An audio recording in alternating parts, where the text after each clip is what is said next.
Hello guys, video start करने से पहले मुझे आप सभी से कहना है कि अब हम बहुत ही ज़्यादा करीब है 1 लाख सब्सक्राइबर के। तो प्लीज़ ज़्यादा से ज़्यादा सब्सक्राइब करिए ताकि हम जल्द से जल्द सेलिब्रेट भी कर सकें। सो गाइस, जैसा कि हमने लास्ट एपिसोड में देखा था कि लुओ फेंग एंड टीम ने स्पेसशिप को पूरे तरीके से कंट्रोल में कर लिया था, जिसके साथ ही वो बच निकले थे उन सारे लोगों के हाथों से। फिलहाल इस एपिसोड की स्टार्ट होती है एंड हम देखते हैं तेत्सुओ को, जो कि फिलहाल उसी स्पेसशिप के अंदर मौजूद होता है एंड वो नीचे की तरफ को ही देख रहा था, जिसके साथ ही बबाता को देखते हैं जो कि थोड़ा आसपास सर्च कर रही होती है, लेकिन तभी उसे कुछ भी नहीं मिलता। एंड यहाँ पे आके वो लुओ फेंग एंड बाकी ब्रदर से कह रही होती है कि हम लोग रियल्म के अंदर आ ही चुके हैं। फिलहाल तो मुझे लग रहा है कि इस जगह पे काफ़ी सारे मिनरल्स भी मौजूद हैं एंड इससे पहले कोई यहाँ पर आया, हमें जल्द से जल्द यहाँ से निकल भी जाना चाहिए। जिसके साथ ही वो लुओ फेंग को ये भी कह रही थी कि मैंने जिस फॉर्मेशन को तुम्हें मास्टर करने के लिए कहा था, उम्मीद है कि तुमने उसे मास्टर कर लिया होगा। जिसके साथ ही वो ये भी बता रही होती है कि ये जगह छिपने के लिए बहुत ही ज़्यादा बढ़िया है, यहाँ पे कोई भी नहीं आएगा और ना ही कोई डाउट करेगा कि ये लोग फिलहाल इस जगह पे छिपे हुए हैं। जिसके साथ ही यहाँ पे बबाता आगे बात कर रही थी, तो यहाँ पे ब्रदर होंग कह रहे होते हैं कि मुझे लग रहा है कि इतने सारे एनिमीज़ का हम फिलहाल सामना नहीं कर पाएंगे, लेकिन हमें डटे रहना होगा। जिसके साथ ही ली शेन भी उनके हाँ में हाँ मिला रहे थे। तभी यहाँ पे ब्रदर होंग कह रहे होते हैं कि मुझे लगता है कि लुओ फेंग तुम्हें जल्द से जल्द अपनी मैजिक क्लाउड वाइन को एवोल्यूशन करने की प्रोसेस को स्टार्ट कर देना चाहिए। जिसके साथ ही वो लुओ फेंग को इशारा करते हैं, तो हम देखते हैं कि लुओ फेंग भी उनकी बात को समझ गया था एंड हम देखते हैं कि वो तुरंत ही अपनी स्पेस रिंग का इस्तेमाल करते हुए उसके अंदर से उसी बॉक्स को निकाल लेता है। बाकी सारे लोग भी उसे ही देख रहे थे। तभी हम देखते हैं कि लुओ फेंग उसी चीज़ को देखने लग गया था एंड कह रहा था कि ये तो पैटर्न ऑफ लाइफ भी है। बबाता तो उसे देख के काफ़ी ज़्यादा खुश हो रही थी एंड यहाँ पे वो काफ़ी ज़्यादा खुश थे कि उन्होंने इस चीज़ को हासिल कर लिया है। तभी हम लुओ फेंग की उसी क्लाउड वाइन को देखते हैं, जिन्हें वो तुरंत ही एक्टिवेट कर लेता है। हम देखते हैं कि यहाँ पे लुओ फेंग चारों ही तरफ उन वाइन्स को घुमा रहा था ताकि यहाँ पे वो पूरे तरीके से उसके साथ मर्ज हो जाए, लेकिन हम देखते हैं कि यहाँ पे वो उसको टच नहीं कर पा रही होती, बट अल्टीमेटली वो उसे पकड़ ही लेती है। जिसके चलते हमें यहाँ पे काफ़ी बड़ा सा ब्लास्ट भी देखने को मिलता है, जो कि काफ़ी बड़ा सा एक एनर्जी ब्लास्ट था, जिसके चलते आसपास काफ़ी सारी स्पिरिचुअल पावर रिलीज होती है एंड हम देखते हैं कि यहाँ पे बाकी सारे लोग भी थोड़ा दूर जाके ही गिरते हैं।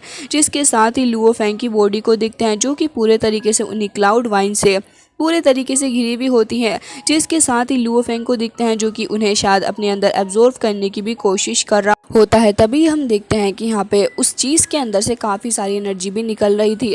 हालांकि इसी के साथ हम देखते हैं कि लुओ फेंग की जो क्लाउड वाइन थी वो तुरंत ही अब ग्रीन कलर के अंदर कन्वर्ट हो जाती है और अब देखने में पहले से काफ़ी ज़्यादा बड़ी भी लग रही होती है। हालांकि हम देखते हैं कि इनका साइज़ भी बहुत ही ज़्यादा इंक्रीज़ हो चुका था एंड इनकी लेंथ भी बहुत ही ज़्यादा हो चुकी होती है, जिसकी वजह से यहाँ पे वो बहुत ही ज़्यादा नीचे तक या फिर ऊपर तक जा सकती थी। जिसके साथ ही यहाँ पे लुओ फेंग उन्हें देख के काफ़ी ज़्यादा खुश था एंड वो वाइन्स हर जगह ही फैल रही होती हैं। जिसके साथ हम देखते हैं कि लुओ फेंग की बॉडी के चारों ही तरफ वो फैल चुकी थी एंड यहाँ पे लुओ फेंग का एक काफ़ी ज़्यादा शानदार लुक देखने को मिलता है, जहाँ पे वो मिस्टीरियस क्लाउड वेन काफ़ी सारे प्लैनेट्स को अपने हाथों में जकड़े हुए थी। जिसके साथ ही लुओ फेंग अपनी आइज़ को ओपन करता है एंड हम देखते हैं कि यहाँ पे वो प्रोसेस पूरे तरीके से कंप्लीट हो गया था। हालांकि यहाँ पे जैसे ही ब्रदर होंग लुओ फेंग के पास में आते हैं, वो उससे पूछने लग गए थे कि लुओ फेंग क्या ये प्रोसेस कंप्लीट हो चुका है। अभी लुओ फेंग को देखते हैं, जो कि तुरंत ही वहाँ पे स्क्रीन पे देखने लग गया होता है एंड कह रहा था कि आपने बिल्कुल सही कहा, ये ऑलमोस्ट कंप्लीट हो चुका है, क्योंकि मेरी जो वेन्स है वो एक्सपेंड होकर 72 हो चुकी हैं। जिसके साथ ही इनकी लेंथ के अंदर भी काफ़ी ज़्यादा ड्रास्टिक चेंज आया है, क्योंकि अब ये 210 किलोमीटर लंबी हो चुकी हैं। जिसके साथ ही यहाँ पे वो दोनों ही ब्रदर्स काफ़ी ज़्यादा खुश थे लुओ फेंग की इस फास्ट प्रोग्रेस को देख के एंड लुओ फेंग भी काफ़ी और वो स्क्रीन पर ही देख रहा था, लेकिन सडनली उसे गिया का कॉल आ जाता है, जिसकी हालत बहुत ही ज़्यादा ख़राब थी। वो कह रही होती है लुओ फेंग मुझे बचाओ, नहीं तो ये लोग मुझे मार डालेंगे। एंड वो ये भी कह रही थी कि यहाँ पे ढेर सारे लोग मौजूद हैं जो कि मुझे सरेंडर करने के लिए कह रहे हैं। जिसके साथ वो लुओ फेंग को अपनी लोकेशन के बारे में भी बता रही थी एंड पीछे देखते हुए काफ़ी ज़्यादा घबरा रही होती है। वो लास्ट में यही कह रही थी कि लुओ फेंग प्लीज़ मेरी हेल्प करो एंड हम देखते हैं कि तुरंत ही वहाँ से सिग्नल कट ऑफ हो जाता है। जिसके साथ ही अब लुओ फेंग एक काफ़ी बड़ी सी कशमकश के अंदर फंस चुका था। हालांकि यहाँ पे बबाता यही कह रही थी कि हमने बहुत ही मुश्किल के साथ में खुद को उन सारे लोगों से बचाया है एंड सिर्फ हम 5 लोग ही बच पाए, जिनमें से एक बहुत ही बुरे तरीके से इंजर्ड हो गया है एंड एक तो मारा गया। लुओ फेंग तुम्हें सच में लगता है कि हमें एक बार फिर से अपने आप को खतरे में डालना चाहिए, सिर्फ एक इंसान को बचाने के लिए, क्योंकि हमने पहले ही बहुत ही ज़्यादा मुश्किल से खुद को बचाया। एंड मुझे नहीं लगता कि हमें एक बार फिर से इतना ज़्यादा बड़ा खतरा उठाना चाहिए। जिसके साथ ही हम देखते हैं कि बबाता ये भी कह रही थी कि अब मुझे नहीं लगता कि हमें गया के पास में जाना चाहिए, भले ही वो हमारी फ्रेंड हो, लेकिन इसका मतलब ये नहीं है कि हम उसके लिए चले जाएं एंड मौत को दावत दें। एंड वैसे भी अब वो ज़्यादा स्केप नहीं कर पाएगी, क्योंकि वैसे ही वो ढेर सारी इंजर्ड भी हो चुकी है। हालांकि तभी लुओ फेंग को देखते हैं, जो कि कभी भी ऐसा नहीं कर सकता था। वो तुरंत ही अपने दोनों ही ब्रदर्स से पूछ रहा था कि ब्रदर्स, आपका इस बारे में क्या कहना है। तभी यहाँ पे हम देखते हैं कि ली शेन एंड होंग का दोनों का ही सेम ही सोचना था इस बारे में। एंड यहाँ पे होंग यही कह रहे होते हैं कि लुओ फेंग, हम तुम्हारे डिसीज़न की कदर करते हैं एंड हमें लगता है कि हमें वही करना चाहिए जो तुम सोच रहे हो। जिसके साथ ही यहाँ पे लुओ फेंग बबाता से कहने लग जाता है कि बबाता, मुझे गया कि उस लोकेशन को प्रोवाइड करो। अब बबाता को ही सुन के बहुत ही ज़्यादा गुस्सा आने लग गया था, क्योंकि वो एक मशीन ही एंड ज़्यादा कुछ फील नहीं कर सकती। जिसके साथ यहाँ पे लुओ फेंग गुस्से से कह रहा था कि जल्दी करो।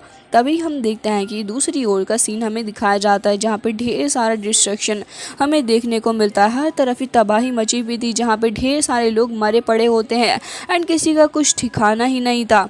जिसके साथ ही कुछ ही दूर हम गया को भी वहाँ पे बैठा हुआ पाते हैं एंड उसकी हालत भी बहुत ही ज़्यादा ख़राब हो चुकी थी। उसके फेस से ही लग रहा होता है कि अब वो ज़्यादा देर तक सर्वाइव नहीं कर पाएगी। इवन उसके मुँह से ब्लड भी नीचे को गिर रहा होता है। हालाँकि हम देखते हैं कि तभी वहाँ पे उसी टाइगर होल का वो बंदा आ जाता है, जो कि कह रहा था कि तुम्हारे आधे से ज़्यादा ऑर्गेन्स तो पहले से ही ख़राब हो चुके हैं एंड अब यहाँ पे छिपने का कोई फ़ायदा नहीं है, क्योंकि तुम ऐसा करके अपने आप को और भी ज़्यादा सफ़र करवा रही हो। मुझे लगता है कि तुम्हें हमारी बात मान लेनी चाहिए। लेकिन तभी गिया कहती कि सोचते रहो इस बारे में। जिसके साथ ही वो बंदा हंसने लग गया था एंड कह रहा था कि मुझे ऐसा क्यों लग रहा है कि तुम मरने की कुछ ज़्यादा ही जल्दी में हो। वैसे हम तुम्हें एक आसान मौत देंगे अगर तुम सरेंडर कर देती हो एंड जो कुछ भी तुम्हारे पास है तुम हमें दे दोगी तो। जिसके साथ ही हम देखते हैं कि यहाँ पे उस बंदे के पास में ढेर सारी आर्मी भी मौजूद होती है, जो कि सिर्फ एक लड़की को ही घेरे हुए खड़े। हालांकि इसी के साथ हम देखते हैं कि गिया कह रही होती है कि तुमने हमारी बेईलोंग सिटी के इतने ढेर सारे लोगों को मार डाला है, लेकिन फिर भी तुम्हें थोड़ा बहुत तरस नहीं आया इन लोगों के ऊपर एंड तुमने इसके बाद होंग को भी मार डाला। क्या तुम्हारे अंदर थोड़ी भी इंसानियत बाकी है? मैं तुम्हारे खून से इस चीज़ का बदला लूँगी, समझे तुम।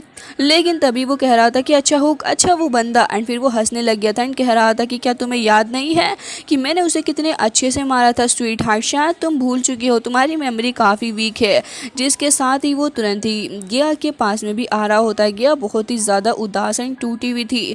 जिसके साथ ही जैसे वो बंदा उसके क्लोज आके खड़ा होता है, हमें पता चलता है कि गिया की हालत सच में बहुत ही ज़्यादा ख़राब हो चुकी है। वो तुरंत ही उसके पास में उसके एयर के पास आके कह रहा था कि अच्छा, तो इसका मतलब ये है कि तुम रिवेंज लेने वाली हो। मुझे नहीं लगता कि तुम ऐसा कर पाओगी। मुझे लगता है कि तुम उस बारे में भूल चुकी हो जब मैंने उस बंदे को मारा था एंड तुम बस ऐसे ही खड़ी हुई सब कुछ देखती रही। जिसके साथ ही हमें पास्ट का भी सीन दिखाया जाता है, जहाँ पे हुक की हालत वाकई में काफ़ी ज़्यादा ख़राब हो चुकी थी, बट यहाँ पे गिया कुछ कर भी नहीं सकती थी।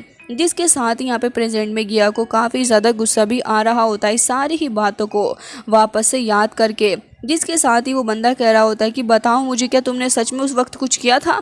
लेकिन यहाँ पे अब गिया चिल्लाने लग जा कहती है कि तुम बस एक डेविल हो, समझे तुम। जिसके साथ ही वो ये कह रही थी कि वक्त आने दो, मैं तुम्हें टुकड़ों में बांट दूंगी। जिसके साथ ही ये सुनते ही वो हंसने लग जाता है, कह रहा था कि अच्छा, तो तुम मुझे मारोगी, कोई इसी को मारोगी, देखो तो सही ज़रा ये लड़की क्या कह रही है। जिसके साथ वो पलट जाता है, कह रहा था कि ऐसा कभी भी नहीं होगा, देखो तुम्हारे लोग भी कह रहे थे कि वो तुम्हें सेव करने के लिए आएंगे, बट ऐसा कुछ हुआ नहीं।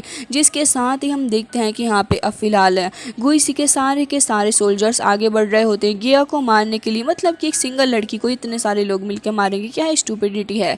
जिसके साथ ही हम देखते हैं कि तुरंत यहाँ पे लुओ फेंग की उन्हीं क्लाउड वाइन की एंट्री हो जाती है, जो कि बहुत ही ज़्यादा टशन के साथ में एंट्री मारती है। इवन यहाँ पे वो बंदा वो भी काफ़ी ज़्यादा हैरान होकर देख रहा था कि सडनली ये चीज़ है क्या। लेकिन हम देखते हैं कि पलक झपकते ही वो वैन उठा के गिया को वहाँ से ले जाती है, जिसे देखते ही वो लोग भी उसी होल के पास में आ चुके थे। और फिलहाल उस बंदे गुइसी को बहुत ही ज़्यादा गुस्सा आ रहा होता है, कह रहा था कि आस पास हर एक जगह सर्च कर लो, मुझे किसी भी हालत में वो लड़की चाहिए। जिसके साथ ही हम देखते हैं कि कुछ सोल्जर्स तो वहाँ से गायब हो जाते हैं एंड बाकी के जो बचे हुए थे वो भी दूसरी ओर निकल गए थे। हालांकि हम देखते हैं कि वेन उसी फ्लोर के थ्रू उस जगह से निकल जाती है एंड हम देखते हैं कि वॉरियर ली शेन तुरंत ही ऊपर की ओर जाते हैं, जहाँ पे हम देखते हैं कि फिलहाल तो गिया को वो तुरंत ही पकड़ लेते हैं। यहाँ पे फिलहाल तेज सुओ का वो ब्लेड भी था। जिसके बाद हम देखते हैं कि यहाँ पे ली शेन उसे तुरंत ही लाके वहीं पे लेटा देते हैं क्योंकि वो देखना चाह रहे थे कि ये ठीक भी है या फिर नहीं। लेकिन वो गिया की हालत को देख के समझ चुके थे कि ये ज़्यादा देर तक सरवाइव नहीं कर पाएगी। हालांकि हम लुओ फेंग को देखते हैं जो कि फिलहाल उसी जगह पे बैठा हुआ था एंड अभी कल्टीवेशन को प्रैक्टिस कर रहा होता है क्योंकि उसे सिर्फ थोड़ी देर की ज़रूरत और थी, थोड़ा वक्त और, जिसके बाद उसकी वही वेन और भी ज़्यादा अच्छे से पावरफुल हो सकती है। जिसके साथ यहाँ पे लुओ फेंग को बबाता बता रही होती है कि बस तुम्हें थोड़ी देर और रुकना होगा। जिसके साथ ही वो ये भी कह रही होती है कि लुओ फेंग, अगर ब्रदर होंग तुम्हें अपनी पावर न ट्रांसपोर्ट कर रहे होते तो तुम्हारा ब्रेक थ्रू इतना आसान नहीं था। जिसके साथ ही हम देखते हैं कि यहाँ पे इन लोगों को कुछ अजीब सा फील होता है एंड ये कुछ और नहीं बल्कि उन बुरे लोगों के आने का अंदेशा था, जिसे देख के लोग तुरंत ही आगाह हो जाते हैं। बबाता कहती है कि वो लोग आ रहे हैं। जिसके साथ ही हमें दूसरी ओर दिखाया जाता है उस डायरेक्शन में जो कि फिलहाल अभी खाली पड़ा हुआ था। तभी हम देखते हैं कि लुओ फेंग को प्रोटेक्ट करने के लिए ब्रदर होंग एंड यहाँ पे तेट्स वो दोनों ही खड़े हो चुके थे। तभी हम देखते हैं कि वो लोग तुरंत ही एंट्री मार लेते हैं एंड तादाद में वो ढेर सारे थे। हालांकि लुओ फेंग को देखते हैं जो कि फिलहाल उसी लाइफ फ्रूट का इस्तेमाल कर रहा होता है अभी भी एंड यहाँ पे वो बंदा भी आगे बढ़ रहा था, जिसके साथ टाइगर हॉल का भी वो बंदा मौजूद होता है। तभी हम देखते हैं कि लुओ फेंग की वेंस जो थी वो अब काफ़ी ज़्यादा एक्टिवेट हो रही होती हैं, धीरे धीरे करके वो सारी पावर्स को अपने अंदर मर्ज भी कर रही थी। तभी हम देखते हैं कि उन लोगों को काफ़ी ज़्यादा गुस्सा भी आ रहा था इन सारी चीज़ों से, क्योंकि उन्हें ये चीज़ें बिल्कुल भी पसंद नहीं आ रही थी। जिसके साथ ही हम देखते हैं कि लुओ फेंग ऑलमोस्ट अपना ब्रेक थ्रू करने ही वाला था। जिसके साथ ही हम देखते हैं कि फाइनली जाके काफ़ी बड़ा सा ब्लास्ट हमें देखने को मिलता है। हालांकि यहाँ पे हम देखते हैं कि वो बंदा गुइसी वो भी काफ़ी ज़्यादा हैरान हो गया था। तभी हम देखते हैं कि यहाँ पे लुओ फेंग उनके सामने आके खड़ा हो जाता है। वो मुस्कुरा रहे थे क्योंकि तादाद में तो वो इनसे काफ़ी ज़्यादा थे, हज़ारों की मात्रा में, लेकिन लुओ फेंग यहाँ पे काफ़ी ज़्यादा मुस्कुरा रहा होता है, कह रहा था कि मैं काफ़ी वक्त से इस चीज़ का इंतज़ार कर रहा था। जिसके साथ ही हम देखते हैं कि यहाँ पे वो लोग काफ़ी ज़्यादा परेशान हो चुके थे क्योंकि जो उन्हें अपनी आंखों के सामने दिख रहा था उसे देख के तो वो विश्वास ही नहीं कर पा रहे होते, क्योंकि लुओ फेंग की वो जो वेन थी वो अब कुछ महारूप ले चुकी होती हैं, यानी कि वो एक काफ़ी ज़्यादा खतरनाक लुक के साथ में आ चुकी थी एंड चारों ही तरफ से वो उन सारे वॉरियर्स को घेर लेती हैं। जिसके साथ ही लुओ फेंग कह रहा था कि क्या इरादा है अब, एंड वो मुस्कुराने भी लग जाता है क्योंकि अब इन सभी लोगों की बैंड जो बजने वाली थी, लुओ फेंग की वेंस जो होती हैं वो तो लुओ फेंग से भी ज़्यादा अग्रेसिव लग रही थी। वो तो एकदम से डिस्ट्रक्शन स्टार्ट कर देती हैं, उन लोगों को बहुत ही बुरे तरीके से मारना शुरू करती हैं। हालांकि ये लोग भी कुछ कम नहीं थे, वो भी यहाँ पे अपनी पूरी पावर का इस्तेमाल कर रहे होते हैं, बट लुओ फेंग जैसे जैसे उन्हें डायरेक्ट करता जा रहा था वो डिस्ट्रक्शन पे डिस्ट्रक्शन करे जा रही होती हैं। हालांकि वो लोग अपनी गन्स का भी इस्तेमाल कर रहे होते हैं, बट वेंस को देख के नहीं लग रहा होता कि इन्हें ज़रा भी फ़र्क पड़ रहा है इस चीज़ से। हालांकि वो सारे के सारे मिलके अब उन वेंस को तबाह करने के लिए काफ़ी सारी स्पिरिचुअल पावर को भी जमा करते हैं, स्पिरिचुअल बॉल के अंदर भी जमा हो गए थे। लेकिन हम देखते हैं कि तेसुआ तुरंत ही अपना वही फ्लाइंग ब्लेड फेंक के मारता है, जिसके चलते वो लोग जो कि फिलहाल वेंस के ऊपर मौजूद थे वो सारे के सारे बहुत ही बुरे तरीके से मारे जाते हैं। जिसके साथ ही हम यहाँ पे ये वॉरियर्स आगे बढ़ रहे होते हैं। इसी के साथ गुइसी भी सामने आके खड़ा हो चुका था लुओ फेंग के, जिसके पास में C2 गन भी थी एंड वो तुरंत ही लुओ फेंग के ऊपर अब शूट करने लग जाता है। एंड गाइस, C2 गन की कहानी तो आपको पता ही है। जिसके साथ ही हम देखते हैं कि यहाँ पे वो फिलहाल तुरंत ही लुओ फेंग के ऊपर शूट कर रहा था, लेकिन लुओ फेंग तुरंत ही अपनी उन्हीं वेंस के थ्रू एक बॉल बना के खुद को प्रोटेक्ट करता है, जिसके अंदर वो खुद भी था। हालांकि हम देखते हैं कि यहाँ पे लुओ फेंग अपनी पूरी पावर लगा रहा होता है। वो लोग भी लगातार एक ही पॉइंट्स के ऊपर अटैक करे जा रहे थे। यहाँ पे वेंस कमज़ोर पड़ रही होती है एंड हम देखते हैं कि एक पॉइंट ओपन भी हो जाता है, लेकिन इसका कुछ फ़ायदा नहीं था। जिसके साथ ही हम देखते हैं कि वो बंदा भी कह रहा होता है कि मुझे नहीं लगता कि सिचुएशन काफ़ी ज़्यादा हमारे कंट्रोल में है। वो तुरंत ही वहाँ से हट रहा होता है, लेकिन लुओ फेंग बहुत ही ज़्यादा गुस्से में आ चुका था, जिसके चलते सबसे पहले तो वो उसे ही पकड़ता है एंड उसकी चेस्ट के अंदर एंड पूरी बॉडी के अंदर अपनी वेंस को डाल देता है, जिसके चलते अब उसकी हालत बहुत ही ज़्यादा ख़राब हो चुकी थी एंड अब वो ऑलमोस्ट मरने की कगार पे आ चुका था। लुओ फेंग इस सब के बावजूद भी नहीं रुकता, वो वेंस के थ्रू और भी बुरे तरीके से अटैक कर रहा होता है।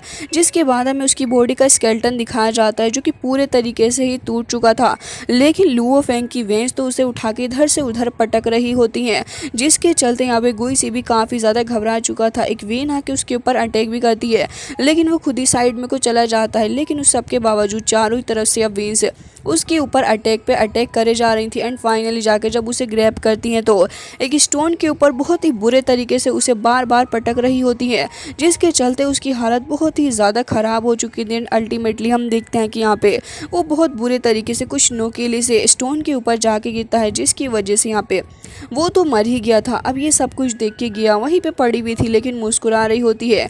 उसकी आंखों में खुशी के आंसू थे सब कुछ देख के, क्योंकि उसे पता था कि अब तो उसे जस्टिस मिल रहा है जो कि लुओ फेंग उसे दिलवा रहा है। इसके साथ ही गुइसी को भी देखते हैं जो कि अब बहुत ही ज़्यादा घबरा चुका था, लेकिन लुओ फेंग भला कहाँ इतनी जल्दी बाज आने वाला था। वो तो तुरंत ही उसे पकड़ लेता है, कह रहा था कि तुम्हें याद है जिस बंदे को तुमने मारा था बाओगू, तुम्हें पता है वो मेरा क्या लगता था। लेकिन यहाँ पे हम देखते हैं कि लगातार लुओ फेंग उसकी बॉडी के अंदर अपनी वेंस को भी अड़ा रहा था, जिसके चलते उसे अल्टीमेट पेन हो रहा होता है। वो उसे बिल्कुल भी रेसिस्ट नहीं कर पा रहा था। वो अब यहाँ पे लुओ फेंग से कह रहा था कि सब कुछ करके कोई फ़ायदा नहीं होगा लुओ फेंग। लेकिन लुओ फेंग को देखते हैं जो कि बुरे तरीके से उसका हाथ तोड़ देता है, जिसके बाद वो एक एक करके उसकी टांगे भी तोड़ रहा होता है। इवन अब तो उसकी नेक पे भी आ चुका था। लुओ फेंग अब गुस्से से कह रहा था कि जिसे तुमने मारा वो मेरा पार्टनर था, समझे तुम।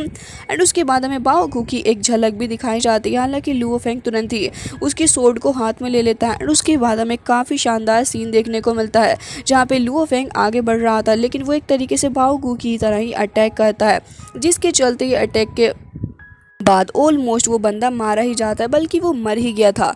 जिसके साथ ही ये सीन कट होता है। एंड उसके बाद हम लुओ फेंग की वेंस को देखते हैं जो कि अब धीरे धीरे करके शांत हो रही थी। एंड चारों ही तरफ हमें डेड बॉडीज़ देखने को मिलती हैं। लास्ट में उसी बंदे की डेड बॉडी देखने को मिली थी जिसने बाओगू को मारा था अपनी गन के थ्रू। एंड हम देखते हैं कि लुओ फेंग फिलहाल उसके ऊपर ही बाओगू की सोर्ड को खड़ा करता है, जिसके साथ लुओ फेंग सोर्ड देखते हुए काफ़ी ज़्यादा उदास भी हो गया था। एंड यहाँ पे हम देखते हैं कि तेसुओ भी रोने लग जाता है, क्योंकि बाओगू उसी का पार्टनर भी था। तभी हम देखते हैं कि यहाँ पे लुओ फेंग बाओगू को कह रहा होता है कि मैंने तुम्हारा बदला ले लिया है। एंड बाओगू को भी मुस्कुराते हुए दिखाया जाता है, जिसके साथ एक वो सीन भी दिखाया जाता है जहाँ पे सिर्फ और सिर्फ लुओ फेंग की जान बचाने के लिए आज़ाद होने के बावजूद भी बाओगू ने खुद को सेक्रीफाइस कर दिया था, जिसके साथ ही अभी तीनों लोग वहाँ पे खड़े हुए थे। तभी हम देखते हैं कि यहाँ पे फिलहाल तो गिया की हालत और भी ज़्यादा ख़राब हो चुकी थी। एंड यहाँ पे ली शेन कह रहे होते हैं कि अभी नहीं बच पाएगी, मैंने हर तरीके से इसे बचाने की कोशिश कर ली है। तभी यहाँ पे लुओ फेंग भी आ चुका था, तो यहाँ पे वो बता रही होती है कि मेरे अंदर जो मैकेनिज्म लगा हुआ था जो कि फ़िलहाल मेरी लाइफ से कनेक्टेड था, वो पूरे तरीके से ख़राब हो चुका है एंड वापस से ठीक नहीं हो सकता।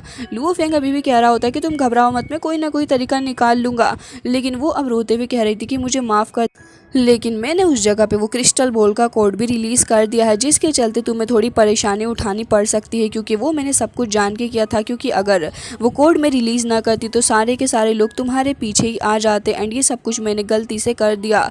जिसके साथ ही वो कहती कि पास कोड के बारे में हम लोगों को तो पता चल ही चुका है, वो तुम्हारे ऊपर अटैक करेंगे।